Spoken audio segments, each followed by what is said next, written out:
Hello buddies, இன்னைக்கு நம்ம 2025 release ஆன பிறந்தநாள் வாழ்த்துக்கள் அப்படின்ற ஒரு தமிழ் படத்தை தான் பார்க்க போறோம். படத்துல நம்ம கதையோட ஹீரோவுமே குடிப்பழக்கத்துக்கு அடிமையாகி பல இக்கட்டான சூழ்நிலை போய் மாட்டிக்கிறாப்புல. கடைசியில வாழ்க்கைனா என்ன எப்படி இருக்கணும்னு தெரிஞ்சுக்கிட்டு தன்னை அவர் மாத்திக்கினாரா, தனக்கு பிடிச்சவங்களுக்காக வாழ ஆரம்பிக்கிறாரான்றத முழு கதையுமே. ஆகே, இந்த மாதிரி தரமான படத்தை ஷார்ட் அண்ட் ஸ்வீட்டா பார்க்கணும்னா சப்ஸ்கிரைப் பண்ண மறந்துடாதீங்க.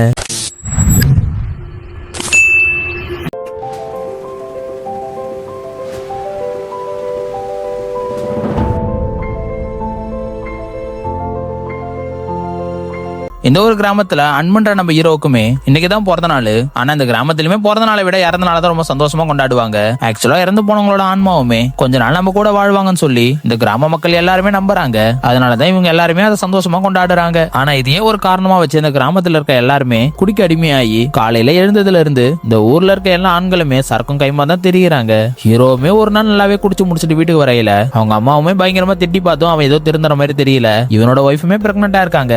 இவன் தான் வேணும் வம்படியா கல்யாணம் பண்ணி எவ்வளவோ கஷ்டப்பட்டாலுமே அது எதையுமே வெளியே காமிச்சுக்காம இருக்காங்க. ஒரு நாள் அந்த பொண்ணோட அப்பாவும் அம்மாவுமே இங்க வராங்க. ஆனா அவனோட மாமனாருமே குடிப்பாருன்றதுனால வந்ததுமே அவன் கூட குடிக்க ஆரம்பிச்சிடுறாரு. கடைசியில குடிக்கவுமே காசு இல்லாம காலி பாட்டெல்லாம் நோண்டிட்டு இருக்கான். அப்பன்னு பார்த்து கிராமத்துல சின்னையா கூட்டாருன்னு தெரிஞ்ச உடனே கிளம்பி போறான். ஏன்னா இவரு தான் ஊர்லயே சாராய ஃபேக்டரி ஓபன் பண்ணி இந்த ஊர் மக்கள் எல்லாருமே போதையிலே வச்சிருக்கணும்னு தான் அவருமே ஆசைப்படுறாரு. ஆனா ஊர்ல இருக்க எந்த ஒரு பெரிய மனுஷனுமே ஊர்ல இருக்க எல்லாருமே நல்லா இருக்கணும்னு சொல்லி யோசிச்சு இந்த ஃபேக்டரி வராதபடி இருக்கணும் எப்படியா தடுக்கிறாரு. அப்படி ஒரு நாள் ஹீரோவுமே நல்லா குடிச்சிட்டு வீட்டுக்கு வருகையில ஒரு சாமியார் அம்மா தெருவுல போறாங்க. அவங்கள பார்த்து எல்லாருமே சாமி கும்பிடுறாங்க. ஆனா அந்த ஹீரோவுமே அவங்களே திட்டிட்டு போறான். அடுத்த நாள் அந்த சாமியார் அம்மாவுமே ஹீரோட ஒய்ஃபை பார்த்து உன்னோட வாழ்க்கையை இன்னும் கொஞ்ச நாள் தலைகீழ மழை போறதுன்னு சொல்லிட்டு போறாங்க. அதை கேட்டதுல இருந்து இவங்களுமே என்ன நடக்க போதான்னு பயப்படுறாங்க.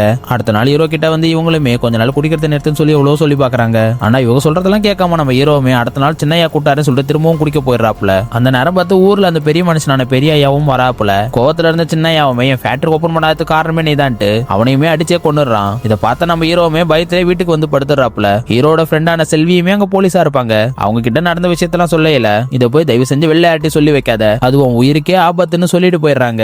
அடுத்த நாள் சின்னையாவுமே இவன் மேல சந்தேகப்பட்டு கூட்டு சரக்கெல்லாம் வாங்கி கொடுக்கறாரு. அப்படியே இவனை கூட்டிட்டு போய் போட்டு தரலாமான்ட்டு யோசிக்கிறாரு. இவனுமே நல்லா குடிச்சிட்டு வீட்டுல வந்து வெளியில படுத்துட்டு இருக்கான். அடுத்த நாள் அவங்க அம்மாவுமே வந்து எழுப்புறாங்க.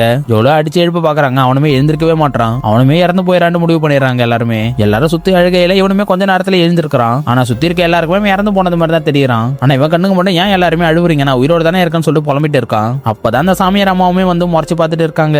ஹீரோவுமே ஆன்மாவா வெளில வந்து எல்லார்கிட்டயுமே நான் சாகலன்ட்டு எவ்வளவோ சொல்லி பாக்குறான். ஆனா சுத்தி இருக்கிற எல்லாருமே சடங்கெல்லாம் பண்ண ஆரம்பிச்சு சொந்தக்காரங்களாம் வந்து பார்க்கவும் ஆரம்பிச்சிடுறாங்க. கூட பழகின ஃப்ரெண்ட்ஸ் கிட்ட எல்லாம் நான் உயிரோட தான் இருக்குன்னு சொல்லிட்டு எவ்வளவு கதறி பாக்குறான். ஆனா அவனுங்களுமே இவன் செத்தது கூட கவலை இல்லாம எல்லாருமே சேர்ந்து குடிக்க ஆரம்பிச்சிடுறாங்க. ஆனா அவன் அப்பயுமே தன்னோட ஒய்ஃப் கிட்ட என்ன கொஞ்சம் பாரடி நான் சாவலும் சொல்லிட்டு எவ்வளவு கெஞ்சி பாக்குறான். ஆனா அவளோட காதுக்குமே இவன் பேசுறது எதுவுமே கேட்க மாட்டேங்குது. இப்ப நம்ம கத்தியும் பார்த்தாச்சு கதறியும் பார்த்தாச்சு, இதுக்கு மேல நம்ம எதுவும் பண்ண முடியாது, சும்மா தான் இருக்கணுமே சொல்லிட்டு படுத்துட்டு இருக்கான். அப்பன்னு பார்த்து அந்த சாமியார் அம்மா வந்து முறைக்கிறாங்க.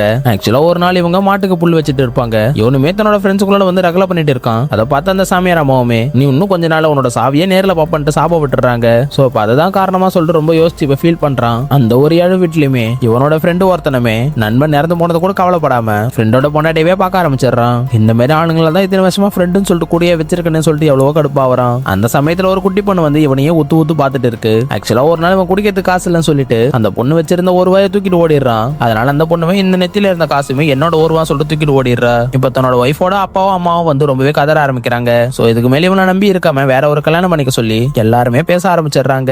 இதெல்லாம் கேட்டதுமே நம்ம தான் வேணும்னு அடம்புடிச்சு கல்யாணம் பண்ண இந்த ஒரு பொண்ணை இப்படி தனியா விட்டுட்டு போயிட்டுமே சொல்லிட்டு ரொம்பவே ஃபீல் பண்ணி அழுவுறான். இப்ப எல்லாருமே சேர்ந்து இவனு பாடையை கேட்டு சுடுகாட்டுக்கு தூக்கிட்டு போயிட்டு இருக்காங்க. அப்பயுமே இவன் என்னை விட்டுருங்க, இதுக்கப்புறம் நான் குடிக்க மாட்டேன், ஒழுங்கா இருக்குன்னு சொல்லிட்டு எவ்வளவோ கதறி பாக்குறான். ஆனா அது எதுவுமே இவங்க காதுல விழல. எப்படியோ சுடுகாட்டுக்கு கூட்டிட்டு வந்து எரிச்சு விட்டுறாங்க. அப்ப இவனுமே எரிச்சல் தாங்க முடியாம பயங்கரமா கத்திட்டு இருக்கான். அந்த சமயம் தான் திடீர்னு கட்டில இருந்து கீழே விழுறான். இது எல்லாமே கனவாதான் இருக்கும். அப்பன்னு பார்த்து பக்கத்துல இருக்க தன்னோட ஃப்ரெண்டுமே குடிச்சு செத்துட்டான்னு சொல்லிட்டு நியூஸ் வருது. சோ இவனுமே பாக்குறான். அவனுமே எதுவுமே பேச முடியாம எனக்கு கனவுல நடந்தது, இவனுக்கு உண்மையாலுமே நடந்துருச்சேன்னு சொல்லி அதையே நினைச்சிட்டு இருக்கான். அப்பன்னு பார்த்து இவனோட ஃப்ரெண்டு வந்து கையில சரக்கு ஊத்தி கொடுக்குறான். ஆனா அவனுமே குடிக்காம அதை தூக்கி போட்டு கடவுள் நமக்கு ரெண்டாவது ஒரு சான்ஸ் கொடுத்திருக்காரு, அதுல நம்மளுமே திருந்தி நம்ம ஒய்ஃப் கூட சந்தோஷமா வாழணும்னு சொல்லி அவனோட வாழ்க்கையை குடும்பத்துக்காகவும் ஒய்ஃப்காகவும் மாத்தி சந்தோஷமா வாழ ஆரம்பிக்கிறான்.